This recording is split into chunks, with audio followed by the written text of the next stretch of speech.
You've been explaining yourself to the same person for months. Maybe it's your partner. Every conversation turns into a cross-examination. You say something simple, and somehow it becomes proof you don't care. So you explain, you clarify. You send the long text breaking down what you actually meant. And it's never enough. Maybe it's a family member. They twist your words into weapons. You tell them you're busy, and suddenly you're selfish. You set a boundary, and you're cold. So you explain why you need space. You prove you're not the villain they're painting you as, and they still don't believe you. Maybe it's your boss. You make a decision, and they make you justify it, like you're on trial. You defend your work, and they find something else to pick apart. So you explain harder. You show your reasoning. You prove your competence. And the interrogation never stops. Here's what you've been telling yourself. If I just explain it better, they'll finally understand. But what if I told you they already understand? What if the confusion isn't real? What if the exhaustion you feel, the endless loop of explaining, defending, justifying, what if that exhaustion isn't a bug? What if it's the entire point? You think you're dealing with someone who's misunderstanding you. You're not. You're dealing with someone who's hunting you. And every time you explain yourself, you're handing them the ammunition. There is a psychological mechanism at work here that most people never see.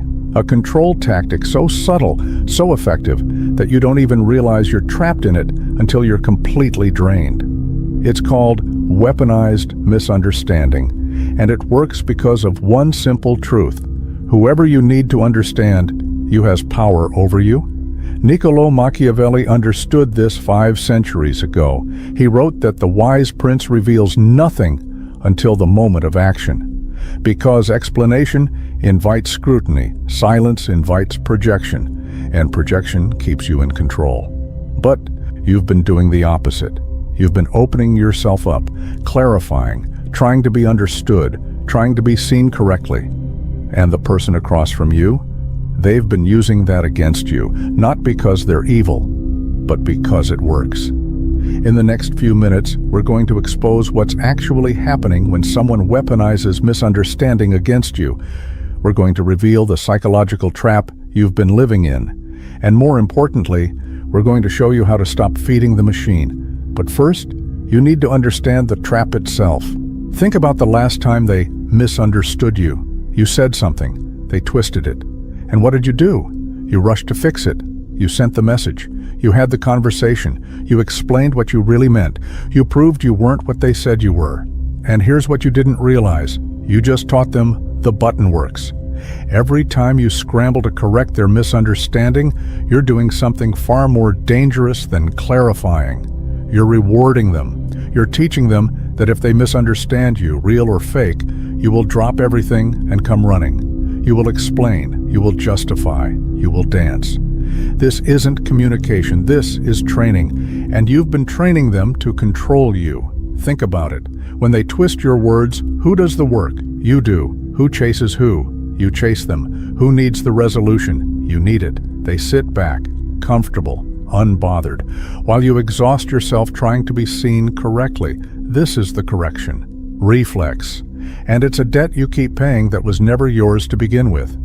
But here's the part that will make you angry. It's not random. It's not bad luck. It's not even about you being unclear. It's strategic. Psychologists call it intermittent reinforcement. It's the same mechanism that makes slot machines addictive. Sometimes your explanation works.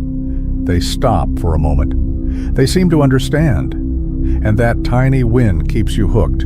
So you keep trying, keep explaining, keep pulling the lever. But you're not winning. You're feeding the machine. Your partner twists your tone. You say, "That's not what I meant." And they cut you off. "Yes, it is. You always do this." So you explain harder. You show them the text. You replay the conversation. And maybe, they let it go. Until next time, your family member makes you prove you care. You miss one event, and suddenly you're the one who abandoned them. So you explain why you couldn't make it. You list everything you've done. You defend your love. And it's never enough. There's always another test. Your boss nitpicks every decision. You explain your reasoning, and they find a new flaw. You defend that, and they question your tone. It's not about the work. It's about keeping you on trial. And here's the brutal truth you need to hear. The exhaustion is the point.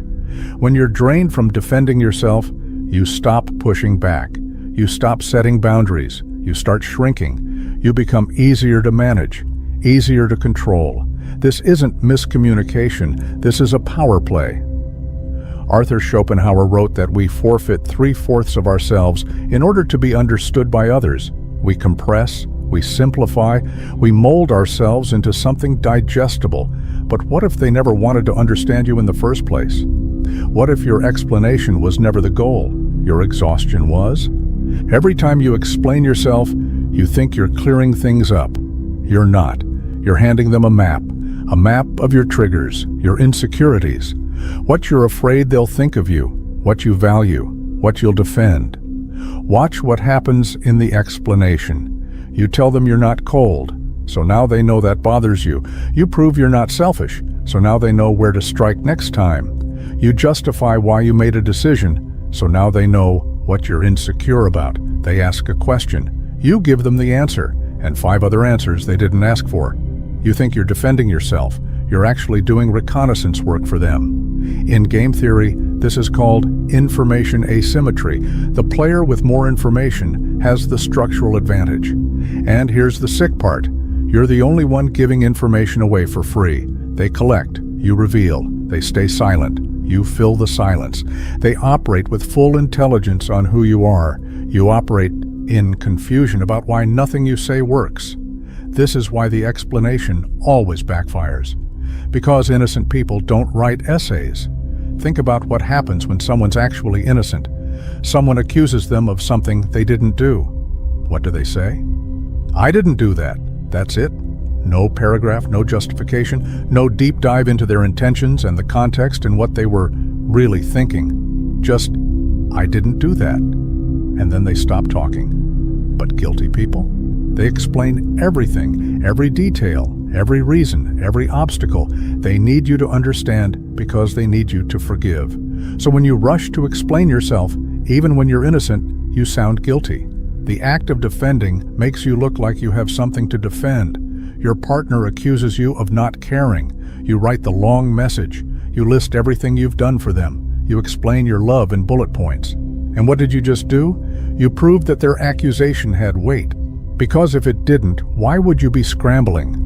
Sun Tzu wrote that all warfare is based on deception. The moment you correct someone, you remove your own deception. You clarify, you reveal, you make yourself known. And in any conflict, the known loses to the unknown. But here's what most people don't realize. When you make yourself fully understood, you don't just lose tactical advantage. You lose freedom, because now they know exactly who you are. They've figured you out. They can predict your next move. They know what you'll say before you say it. They know how you'll react before you react. You stop being a person. You become a character. A predictable script they've memorized. And characters don't get to evolve. They don't get to contradict themselves. They don't get to surprise anyone. You've been put in a box built from their certainty about who you are. Think about the conversations you've had. The ones where you explained yourself perfectly, where you said everything right, where they finally seemed to get it. How long did it last? A day? A week? And then there was a new misunderstanding, a new accusation, a new thing you had to defend. Because it's never about clearing things up. It's about keeping you explaining. As long as you're explaining, you're not in control. As long as you're defending, you're reacting. As long as you're proving who you are, you're letting them decide who you need to be. You think clarity will set you free, but clarity is the cage. And here's what you don't realize about silence. Silence removes their weapon. When you stop correcting them, something shifts. The tactic that's been working for months, maybe years, suddenly stops working. They misunderstand you. They wait for you to scramble, to explain, to prove yourself, and you don't. Their accusation lands in a void. No defense, no justification, no long message at 2 a.m. breaking down what you really meant. Just silence. And now, They're the ones confused, because the game only works if you play. The interrogation only works if you show up to the courtroom. The misunderstanding only has power if you treat it like your emergency. But it's not your emergency, it's theirs.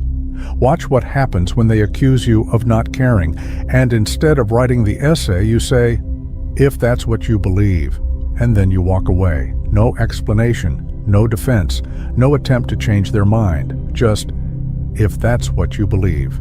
At first, they'll escalate, they'll push harder, they'll misunderstand you louder, because the button stopped working and they need it to work. But here's what happens next.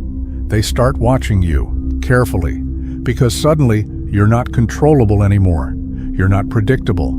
You're not the person who comes running every time they press the button. You've become unreadable, and unreadable people are dangerous. Nietzsche wrote that every profound spirit needs a mask, not because they're hiding, but because depth protects itself with surface. The need to be fully understood is a modern weakness. The truly powerful let people guess, so let them operate on wrong data. If they think you're cold, let them think it. Now, they won't try to manipulate you emotionally. If they think you're unpredictable, let them think it. Now they can't put you in a box. If they underestimate you, let them. You maintain the advantage of surprise. Strategic misunderstanding isn't a problem, it's a filter. Steve Jobs let people think he was difficult. It wasn't an accident. It protected his time. It kept people from wasting his energy on things that didn't matter. The reputation did the work for him. You don't need everyone to understand you. You need the right people to understand you. And here's the brutal truth. When you stop correcting, you find out who the right people are. The ones who actually know you won't need the correction. They'll see the misunderstanding, laugh at it, and dismiss it without you saying a word. Because they know you. The ones who believe the misunderstanding, they never knew you. They were operating on a shallow, two-dimensional version of you that existed only in their head. And yes, you'll lose people. You'll lose the ones who loved the version of you that required constant maintenance. The ones who needed you to perform, to prove, to explain yourself into exhaustion just to be allowed to exist in their presence. That loss will hurt. But it's not a loss, it's liberation. Because you weren't losing real people, you were losing people who were never really there. Now let's talk about energy. Imagine you have 100 units of energy every single day. Before, you spent it like this: 30 units defending yourself to a partner who twists everything you say, proving you're not cold, proving you care, proving the thing you said wasn't an attack even though they already decided it was. 20 units trying to convince your family you're not the villain they've painted you as, explaining why you can't visit, why you need boundaries, why you're not abandoning them by having your own life. 15 units justifying every decision to a boss who's not actually listening, just hunting for faults, proving your competence, defending your process, explaining why you did it that way instead of the way they would have done it. 10 units replaying the conversations in your head at night, wondering what you did wrong, wondering if you really are the problem, wondering if you said it wrong. That's 75 units spent on people who were never trying to understand you. You had 25 units left for your actual work, for your peace, for your sanity. Now imagine you stop. You stop defending. You stop justifying. You stop explaining yourself to people who are prosecuting, not listening. Suddenly you have 100 units. 100 units for the people who actually matter, for the goals that actually move, for the peace you actually deserve. The person who was misunderstanding you, they're still doing it, but you're no longer paying the energy tax. Their confusion is their problem. Your energy is yours. This is the economics of power. But here's what you need to understand about the world we live in. We're drowning in a culture that worships transparency. Be authentic. Be vulnerable. Be real. Instagram captions that say being real with you guys. LinkedIn posts that start with, I'm going to be vulnerable here. But look at who these people are. They're not powerful. They're performers. They're trading vulnerability for validation. Every authentic post is a bid for approval disguised as courage. Now look at the actually powerful. CEOs release statements written by teams of lawyers. Politicians give interviews that say nothing. Strategists smile, deflect, and let you project whatever you want onto them. Why? Because they understand something you've been missing. Transparency is not a virtue when you're surrounded by people looking for weaknesses. Every time you over-explain, you're handing them a detailed map of how to hurt you. You're showing them your triggers, your insecurities, your pressure points. Misunderstanding is protective fog. Stop clearing it. When you're dealing with people who weaponize your words, radical transparency is suicide. And here's how you know if you're dealing with that kind of person. Someone insults you based on wrong information. They accuse you of something you didn't do or say. The weak move? You write the essay. You break down exactly why they're wrong. You prove your innocence. You defend your character. But here's what you actually just did. You gave them proof that their opinion matters to you. You gave them more ammunition. Now they know what gets under your skin. And you gave them entertainment, watching you scramble. The strong move? Silence. Or, if you say so, that's it. No defense, no explanation, no reaction. And watch what happens. Now they look petty. They look like they're attacking someone who doesn't even care enough to respond. Their insult landed in a void, and it makes them look small. Your silence lets them expose themselves. You're not playing their game anymore. You're not even on the board. And that is when you take your power back. If this content is making sense to you, subscribe to the channel. Thank you for your support. But I know what you're thinking.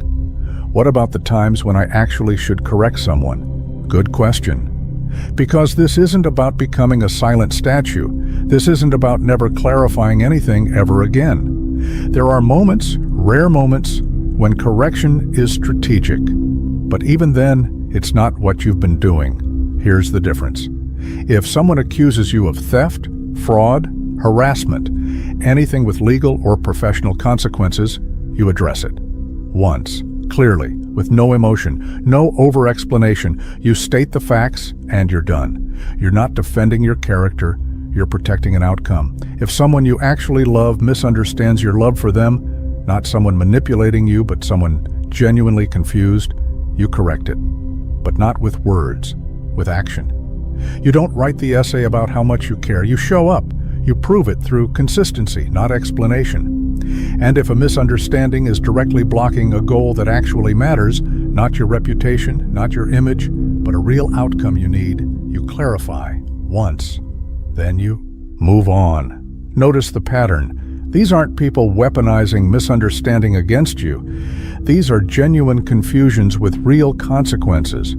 You're not correcting to manage how they feel about you.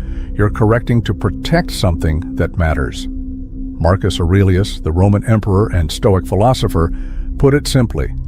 If someone speaks badly of you, consider whether what they say is true. If it is, correct the fault. If it isn't, it doesn't concern you. If it's true, fix it. If it's not true, let it go.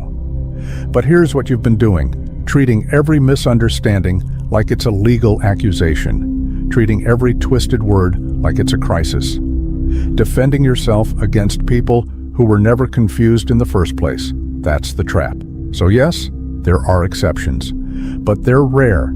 And even when you correct, you do it once, with precision, no emotion, no performance, and then you stop. But for everyone else, the ones who twist your words on purpose, the ones hunting for faults instead of trying to understand, the ones who drain you with endless interrogations, for them, here's what changes when you stop explaining. You stop being reactive. No more scrambling to send the clarifying text the moment you see they've misunderstood. No more lying awake, replaying the conversation, wondering if you should have said it differently. No more checking in to see if they finally get it. You respond when you choose to, or you don't respond at all. And that shift, that simple shift from reactive to responsive, changes everything. Because suddenly, you're not dancing to their rhythm anymore. You're moving to your own. They misunderstand you. You let them sit with it. You let them wonder. You let them marinate in their own assumption. And here's what happens next. They start watching you differently. You become unreadable, and humans hate what they can't read. There's a principle in psychology called uncertainty reduction theory. It says that when people can't figure you out, their brain does something automatic. It inflates your importance. Mystery doesn't make you less significant. It makes you more significant. When they could predict you, when they knew exactly how you'd react, you were manageable, you were safe, you were controllable. But now you're a question they can't answer. And that makes them watch more carefully, respect more cautiously, treat you like someone who might actually be dangerous. You didn't gain power by proving yourself, you gained power by refusing to. And the energy, God, the energy that comes back. Remember those 100 units? They're yours again. You're not spending 30 units defending yourself to someone who's twisting your words on purpose. You're not spending 20 units proving to your family that you're not the villain. You're not spending 15 units justifying decisions to someone hunting for faults. That energy doesn't disappear into the void anymore. It goes to the people who actually see you, the goals that actually matter, the version of your life that you're actually trying to build. You redirect it, you reinvest it, you stop hemorrhaging it into people who were never going to understand anyway. And something else happens. You become harder to manipulate because the primary manipulation tactic, misunderstanding you and waiting for you to scramble, doesn't work anymore. They press the button, nothing happens. They press it again, still nothing. The tactic that controlled you for months, maybe years, is suddenly powerless. You're not in their courtroom. You're not playing their game. You're not even on their board. And here's the thing they don't tell you about power. It's not loud. It's not aggressive. It's not reactive. Power is the ability to let someone be wrong about you and sleep perfectly fine that night. But here's the deepest truth, the one that might hurt before it heals. The need to be understood was never really about them understanding you. It was about you seeking their approval.